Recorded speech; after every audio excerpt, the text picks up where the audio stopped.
¿Alguna vez te has preguntado qué le sucedía a los operadores de lanzallamas de las SS cuando las tropas soviéticas por fin los capturaban? Vamos a contarte exactamente qué les esperaba a esos hombres. Y es mucho peor de lo que la mayoría imagina. Porque cuando se trataba de tropas de las SS armadas con lanzallamas en el frente oriental, el Ejército Rojo tenía una política muy específica. Sin prisioneros, sin piedad. Y lo que hicieron con los lanzallamas capturados se convirtió en una de las formas más brutales de justicia en el campo de batalla de toda la Segunda Guerra Mundial. La historia empieza por entender cómo utilizaban realmente las SS los lanzallamas en el este. A diferencia de los estadounidenses o los británicos, que principalmente los empleaban para limpiar búnkeres, las SS los incorporaron a algo mucho más siniestro. Se usaron de forma extensiva en operaciones antipartisanas, en la pacificación de aldeas y en operaciones de limpieza durante el combate urbano. Y por limpieza, estamos hablando de quemar manzanas enteras con los civiles todavía dentro.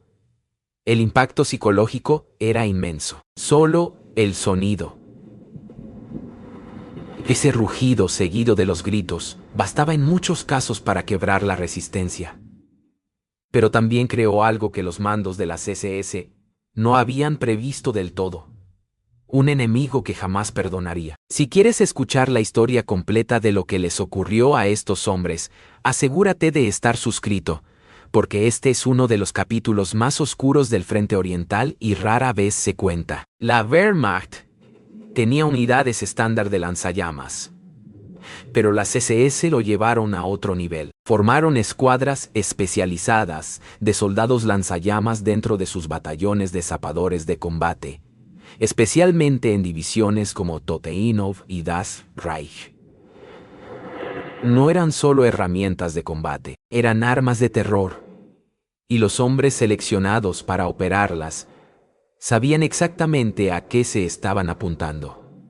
El Flaminar 35 y más tarde el Flaminar 41 se convirtieron en equipo estándar. El 41 era una mejora sobre el modelo anterior.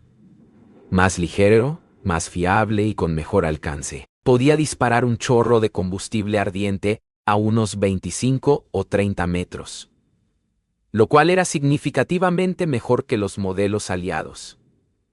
Pero aquí está el detalle. En el frente oriental, ese alcance extra no importaba tanto como podría pensarse.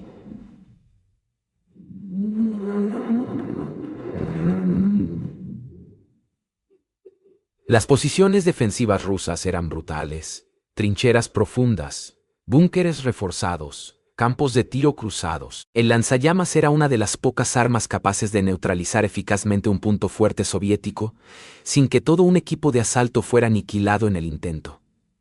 Pero el problema era acercarse lo suficiente. Las tropas soviéticas aprendieron muy rápido lo que significaban esos característicos tanques de combustible en la espalda de un soldado.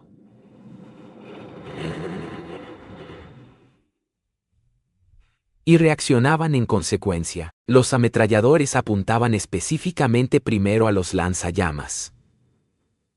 A los francotiradores se les instruía para que apuntasen a los tanques. Los manuales de entrenamiento para francotiradores soviéticos de 1943 incluían secciones sobre cómo identificar y priorizar los objetivos de lanzallamas.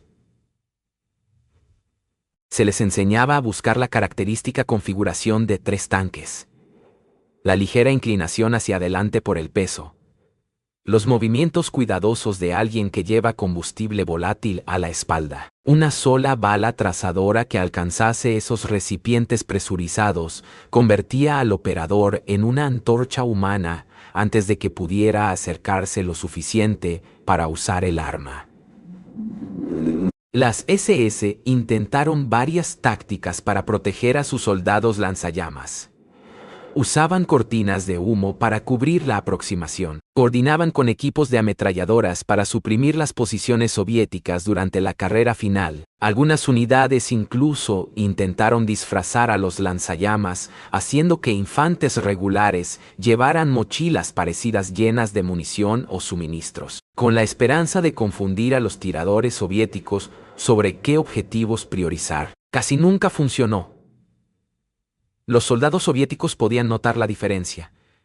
La forma en que se movía un hombre con 30 kilos de combustible, atados a la espalda, era distintiva. La cautela en sus pasos, la manera deliberada de colocarse para mantener los tanques alejados del fuego enemigo. Esos pequeños detalles los delataban siempre. La tasa de bajas entre los soldados lanzallamas de las SS era astronómica. Algunas unidades reportaron pérdidas de más del 70% entre los operadores de lanzallamas durante grandes operaciones ofensivas. En Kursk, en 1943, escuadras enteras de lanzallamas fueron aniquiladas en un solo enfrentamiento. La división Das Reich perdió 42 soldados lanzallamas en solo 3 días de combates alrededor de Poneri. La división Totenov vio cifras similares durante su asalto a las posiciones soviéticas cerca de Prokhorovka. No eran pérdidas distribuidas en semanas o meses. Era una matanza al por mayor que ocurría en cuestión de horas. Pero las SS siguieron usándolos porque, cuando funcionaban de manera devastadora. Un solo soldado lanzallamas podía limpiar un búnker que, de otro modo, habría costado decenas de vidas tomar con un asalto convencional.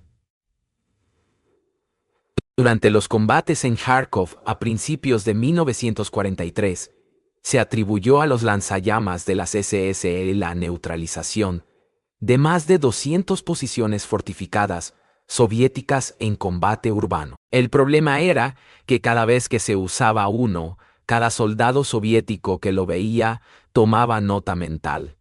Ese es un lanzallamas. Ese es el hombre que quema vivos a nuestros camaradas. Recuerda su cara, recuerda su unidad, recuerda lo que hizo. A veces los soldados soviéticos recuperaban lanzallamas intactos de operadores de las SS muertos y los estudiaban, intentando entender exactamente cómo funcionaban. No porque quisieran utilizarlos ellos mismos, aunque a veces lo hacían, sino porque querían conocer las vulnerabilidades del arma. Aprendieron que los sistemas de ignición eran frágiles. Aprendieron exactamente dónde eran más débiles los tanques de combustible. Aprendieron el efecto del alcance y cómo mantenerse justo más allá de él, y aún así, alcanzar al operador con fuego de fusil. Ese conocimiento se extendió rápidamente entre las unidades del Ejército Rojo, compartido del mismo modo en que los soldados comparten cualquier información de supervivencia. Para 1944, incluso los reclutas soviéticos más novatos sabían que debían apuntar a los tanques. Sabían reconocer la silueta característica de la mochila. Y sabían que debían priorizar a estos objetivos por encima de casi cualquier otro en el campo de batalla. Ahora bien, en general, los soldados alemanes se enfrentaban a un trato duro cuando eran capturados por los soviéticos. El frente oriental no era como el frente occidental, donde había cierto grado de cumplimiento de la Convención de Ginebra. Las tropas de las SS afrontaban algo completamente distinto. El Ejército Rojo hacía una clara distinción. Los soldados de la Wehrmacht podían ser enviados a campos de prisioneros. Los de las SS, especialmente de ciertas divisiones, a menudo ni siquiera llegaban tan lejos. Y los soldados lanzallamas ocupaban una categoría especial de odio por sí mismos. Los comisarios, los oficiales políticos soviéticos, emitían directivas específicas sobre los operadores de lanzallamas. No eran órdenes oficiales que pudieras encontrar en los registros militares. pero se convirtieron en políticas tácitas transmitidas por la cadena de mando. Si capturabas a un operador de lanzallamas, te encargabas de él en el acto.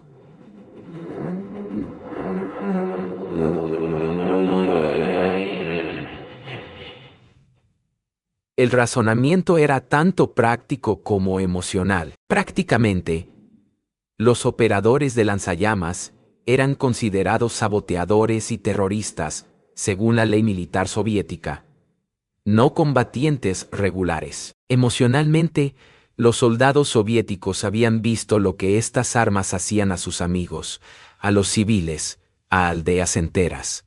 Querían venganza.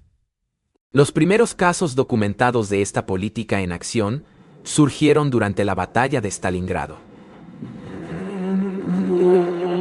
Los zapadores de combate de las SS con lanzallamas se usaron extensamente en los combates casa por casa, especialmente en el distrito de las fábricas. Cuando las tropas soviéticas finalmente tomaban una posición, encontraban a los operadores de lanzallamas. Lo que ocurrió después se convirtió en un patrón que se repetiría durante el resto de la guerra. A esos operadores no se les disparaba. Eso sería demasiado rápido, demasiado misericordioso. En su lugar, los soldados soviéticos les quitaban los tanques de combustible y el equipo de ignición. Luego volvían a atarles esos tanques a los hombres de las SS capturados y los encendían de la misma forma en que los alemanes los habían estado usando. Hay testimonios de veteranos soviéticos, entrevistas realizadas décadas después, en las que describen esto sin el menor indicio de remordimiento. Un sargento del Ejército Rojo recordaba haber capturado a 3 operadores de lanzallamas de la SS cerca de la fábrica Barricadi. Toda su escuadra había visto a esos hombres quemar un sótano donde estaban siendo atendidos soldados soviéticos heridos.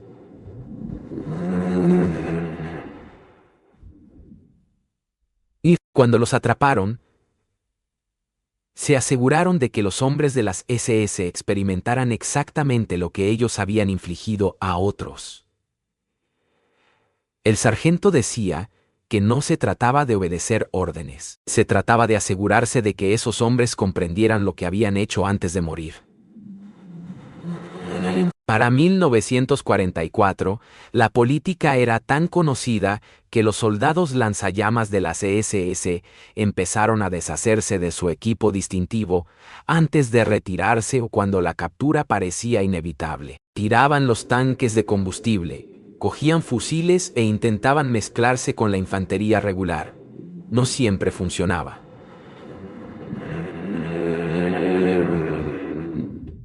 Los soldados soviéticos aprendieron a buscar señales reveladoras.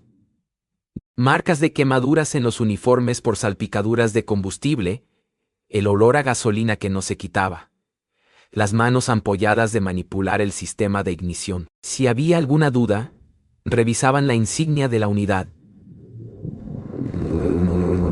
Si pertenecías a un batallón de zapadores de combate de las SS, se asumía que eras lanzallamas hasta que se demostrara lo contrario. La batalla de Königsburg, en 1945, ofrece uno de los ejemplos mejor documentados de lo que sucedía con los lanzallamas de las SS capturados. La defensa de la ciudad incluía varias unidades de las SS con escuadras de lanzallamas.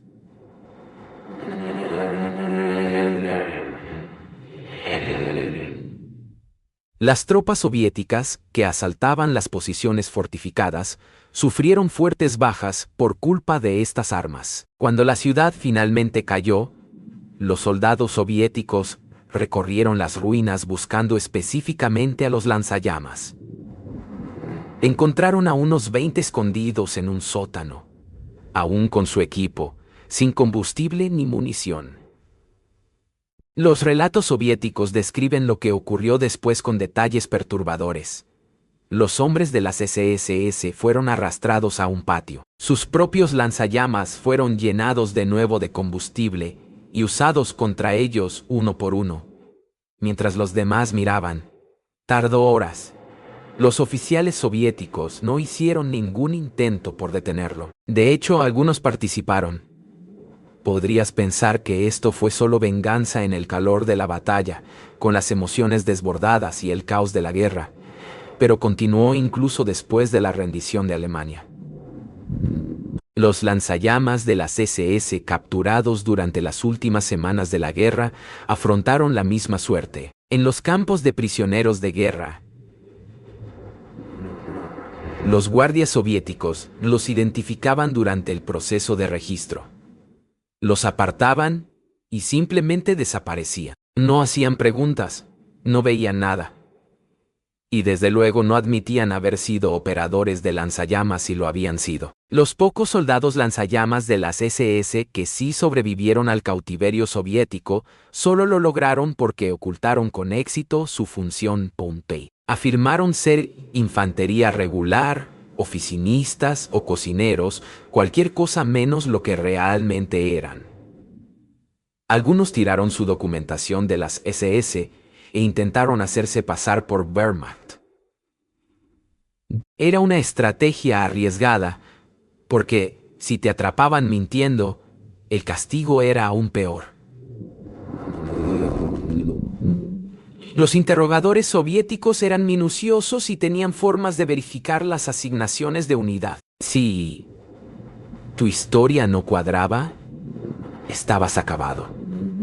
Hay un caso documentado de un operador de lanzallamas de la CSS en la división Totenov que sobrevivió 17 años en campos de trabajo soviéticos, haciéndoles creer a sus captores que había sido operador de radio. Hablaba ruso con fluidez, lo cual ayudó, y logró falsificar documentos que respaldaban su historia.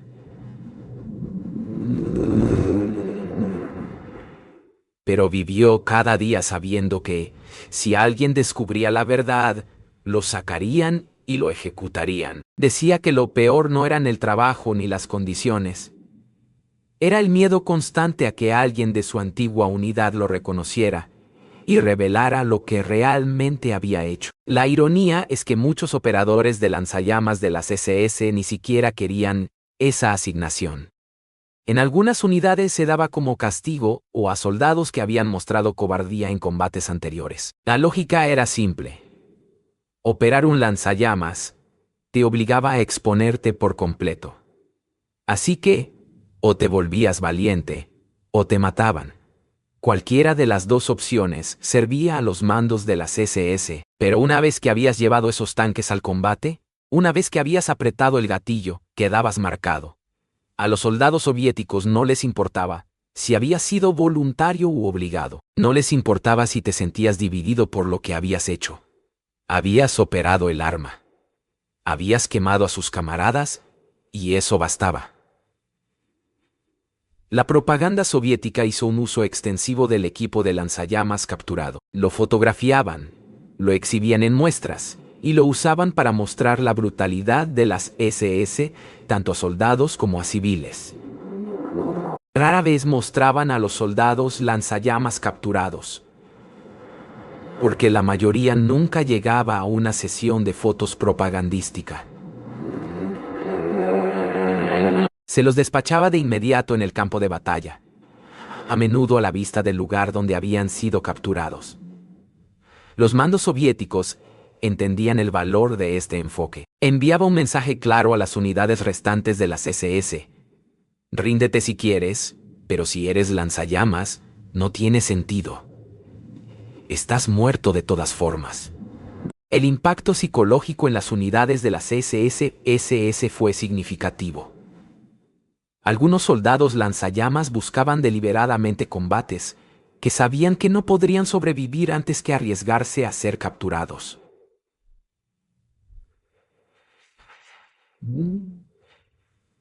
Cargaban solos contra posiciones soviéticas, disparando hasta que se les acababa el combustible y luego, o bien los abatían o se volaban la cabeza con sus propias pistolas. Los partes soviéticos posteriores a los combates mencionan múltiples casos de lanzallamas, que se suicidaban al verse rodeados.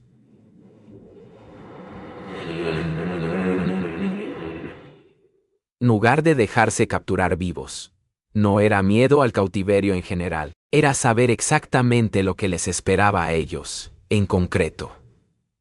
En los últimos meses de la guerra, los batallones de zapadores de combate de la CSS tenían dificultades para mantener sus escuadras de lanzallamas a plena fuerza.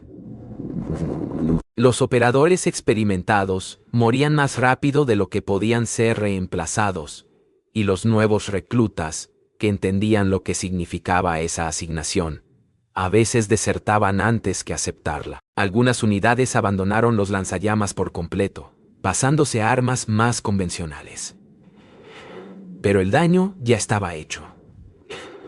La política del Ejército Rojo hacia los lanzallamas de las SS era fija, y no cambió ni siquiera cuando los propios lanzallamas desaparecieron del campo de batalla. Tras la guerra, los fiscales militares soviéticos investigaron varias unidades de las SS por crímenes de guerra.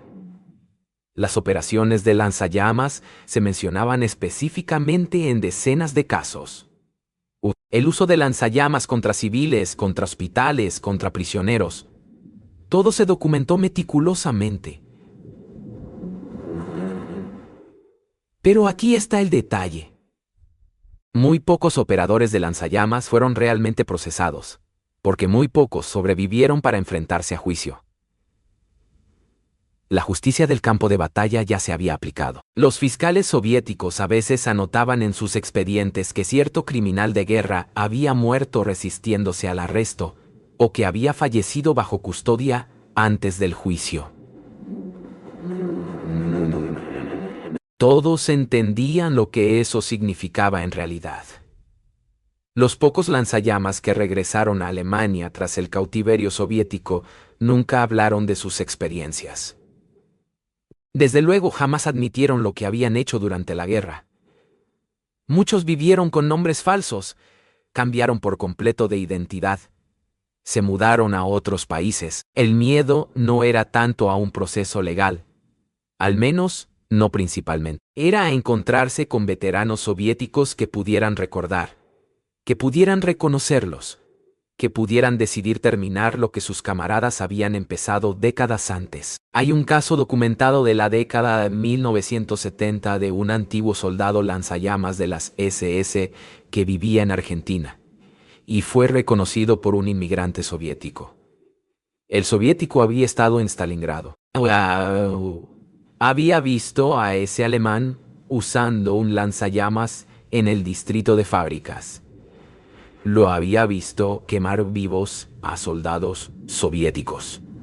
Cuando se encontró con el mismo hombre 30 años después en Buenos Aires, lo atacó con una lata de gasolina y cerillas. La policía lo detuvo antes de que pudiera consumar el acto, pero el incidente llegó a la prensa internacional. El alemán alegó un caso de identidad equivocada.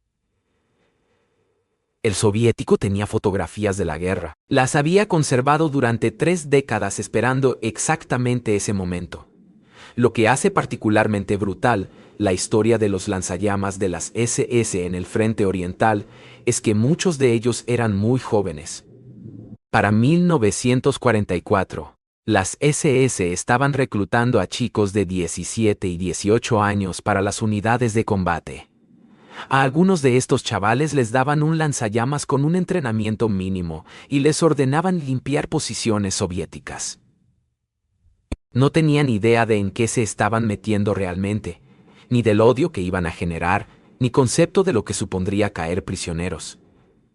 Lo aprendieron rápido, pero para entonces generalmente ya era demasiado tarde. Los veteranos soviéticos entrevistados en los años 90 y en los 2000 seguían sin mostrar simpatía por los lanzallamas de las SSS Totu. Incluso después de 50 años, incluso después de que terminara la Guerra Fría y Rusia cambiara por completo, sostenían que lo que les pasó a esos hombres fue justicia. Señalaban que los operadores de lanzallamas de la Wehrmacht a veces sobrevivían a la captura. No menudo, pero a veces.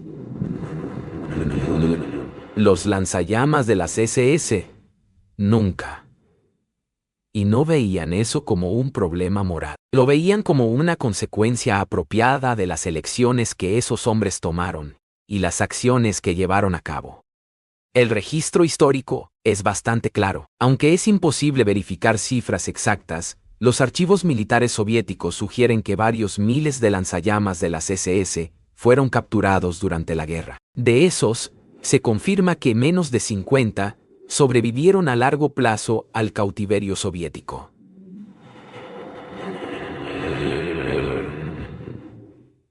Eso es menos del 2%. El resto murió de maneras que iban desde ejecuciones rápidas en el campo de batalla hasta prolongadas sesiones de tortura que servían tanto de castigo como de advertencia. Los soldados soviéticos querían que otras unidades de la CSE lo supieran.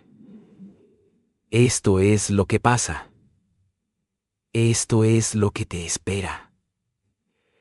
Eliges esta arma. Afrontas estas consecuencias. Si quieres escuchar más historias como esta, ayúdanos suscribiéndote.